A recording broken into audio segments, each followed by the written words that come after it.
हिमाचल सिंह। महाराष्ट्र में 6 राज्यसभा सीटों पर चुनाव होना है। बीजेपी ने महाराष्ट्र में 3 उम्मीदवारों को उतारकर चुनाव को रोचक बना दिया है और इसको देखते हुए शिवसेना को तगड़ी मिर्ची भी लगी है। जी हां, शिवसेना को यह डर है कि उसका दूसरा उम्मीदवार हार न जाए, इसलिए उसने भाजपा पर हॉर्स ट्रेडिंग का आरोप लगा दिया है।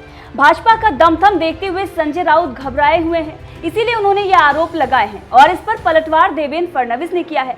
क्या है आंकड़ा और क्यों राउत परेशान है, इस बात पर बात करते हैं। दरअसल बीजेपी ने पीयूष गोयल और अनिल सुखदेव राव के अलावा धनंजय महादिक को भी उम्मीदवार बनाया है। उधर शिवसेना भी पीछे नहीं है, उसने भी 6ठी सीट पर उम्मीदवार उतारकर बीजेपी के साथ मुकाबला करने का मन बना लिया है। महाराष्ट्र में 6 सीटें खाली हो रही हैं। बीजेपी के पीयूष गोयल, विकास महात्मने और विनय सहस्त्रबुद्धे, शिवसेना के संजय राउत, एनसीपी के प्रफुल्ल पटेल, कांग्रेस के पी चिदंबरम का कार्यकाल खत्म हो रहा है। शिवसेना ने 2 उम्मीदवार संजय राउत और संजय पवार को उतारा है। वहीं पर पवार की बात करें तो पवार कोल्हापुर से शिवसेना के जिला अध्यक्ष हैं। एनसीपी ने प्रफुल्ल पटेल को उतारा है। उधर कांग्रेस ने इमरान प्रतापगढ़ी को टिकट दिया है और इमरान प्रतापगढ़ी के टिकट पर हंगामा मचा हुआ है। वो अलग विषय है, कांग्रेस के खिलाफ जो कुछ भी चल रहा है। बहरहाल बीजेपी की अगर हम बात करें तो उसने पीयूष गोयल और अनिल सुखदेव राय के अलावा धनंजय महादिक को उतार दिया है। कैसा है महाराष्ट्र का गणित, इस पर बात करते हैं। महाराष्ट्र में टोटल विधानसभा सीट 288 हैं, जिसमें से 105 भाजपा के पास हैं, 56 शिवसेना के पास हैं और 54 एनसीपी के पास हैं। कांग्रेस के पास 42 सीटें हैं। अब ऐसे में महाराष्ट्र में राज्यसभा में एक उम्मीदवार को जीतने के लिए करीब 42 वोट की जरूरत होती है।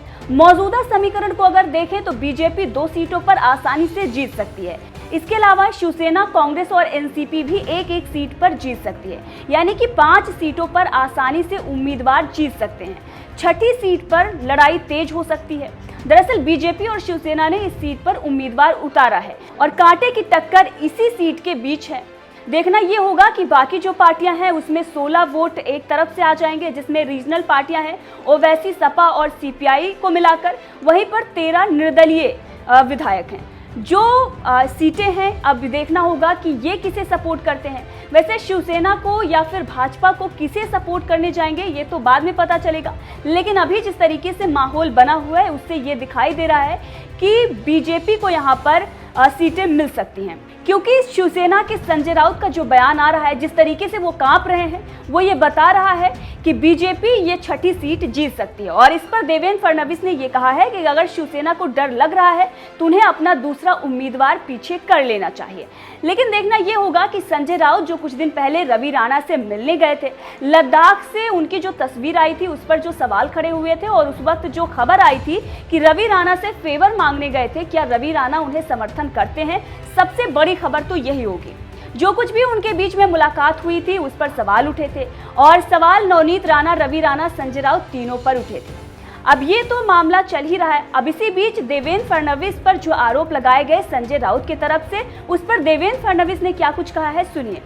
सबसे पहले हमारे देश के आदरणीय प्रधानमंत्री माननीय श्री नरेंद्र मोदी जी, इनकी सरकार को 8 साल पूरे हो रहे हैं, इसलिए मैं भारत की जनता का आभार व्यक्त करता हूं और मोदी जी को और उनकी सरकार को बधाई भी देता हूं और धन्यवाद भी देता हूं।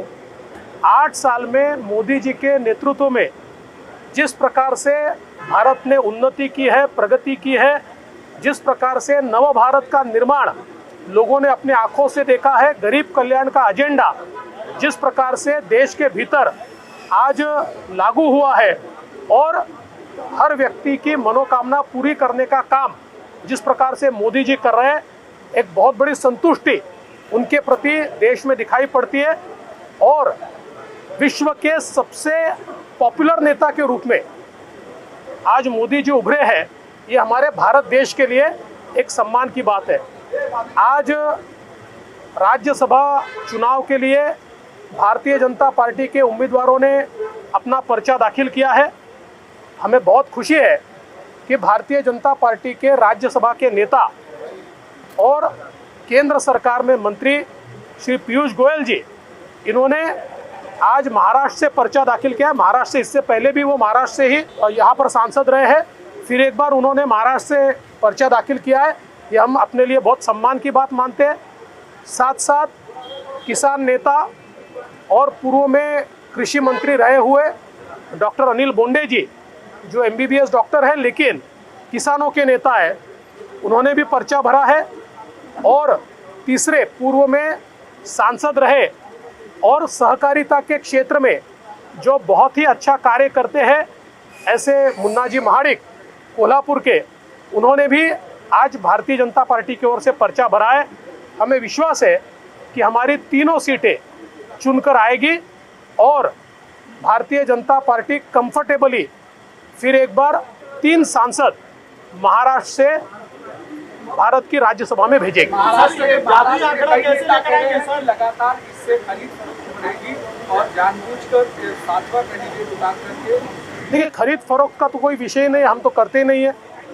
अगर उनको डर लगता है तो उनका कैंडिडेट वापस ले ले वो, क्योंकि हमारा तो चुन के आने वाला, हमारे 3 थे, हम वापस 3 भेज रहे हैं हमारे, तो इसलिए अगर उनको डर है तो उन्होंने वापस लेना, हम खरीद फरोख्त नहीं करेंगे। सर, जादुई आंकड़ा कहां से लेकर आएंगे? तीसरे कैंडिडेट पिछली बार भी हम जादुई आंकड़ा कहां से लेकर आएंगे? क्या निर्दलीय भाई साहब देखिए, कुछ नेताओं के साथ देखिए आप एक बात ध्यान में रखिए, जो स्ट्रैटेजी करते हैं वो मीडिया में नहीं बोलते।